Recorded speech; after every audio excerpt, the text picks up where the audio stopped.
Vous avez sans aucun doute été impressionné en lisant l'Évangile de remarquer combien de fois le mot ciel était sur les lèvres du Seigneur Jésus.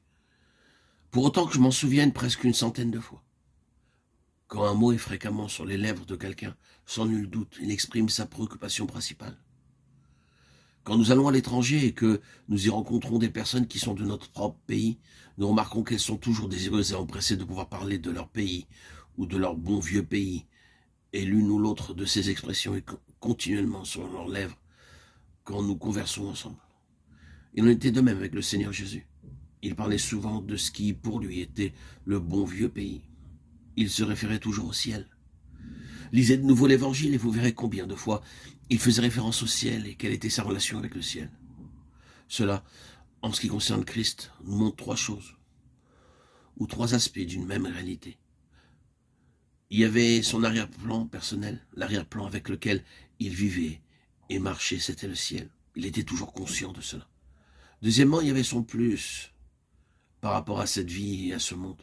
C'était quelque chose pour lui qui était un grand plus dans la vie. Et tertio, en lui, il y avait quelque chose de grand et de merveilleusement différent. Ces choses caractérisaient Jésus, le Fils de l'homme, si bien que quand on le rencontrait, et qu'en apparence on l'abordait comme un simple homme, il était impossible de ne pas ressentir que vous n'aviez pas rencontré tout simplement un homme ordinaire. Et il y a certaines personnes que vous rencontrez, et puis c'est tout. Vous les rencontrez, vous échangez quelques mots avec elles, vous vous séparez, cela s'arrête là. Elles sont venues, elles sont reparties sans rien de plus.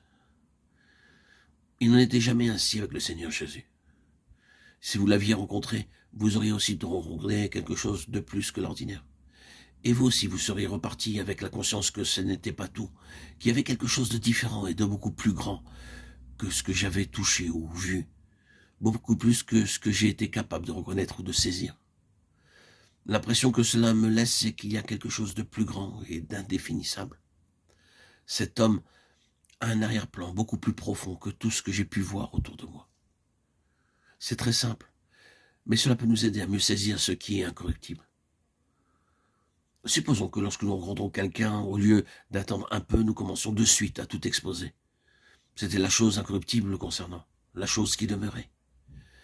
Il n'affichait pas tous ses biens à la vitrine du magasin, façon de parler. Tout n'était pas exposé. Vous ne pouviez pas tout comprendre tout de suite, comme s'il n'y avait eu uniquement que cela. Cependant, vous auriez été conscient qu'il y avait là quelque chose de vaste, une profonde plénitude, et qui laissait une puissante impression. Et permettez-moi de le dire si cela n'est pas vrai, de vous et de moi et de l'Église de Dieu, alors nous sommes tristement dépouillés de l'étoffe, de ce qui est incorruptible.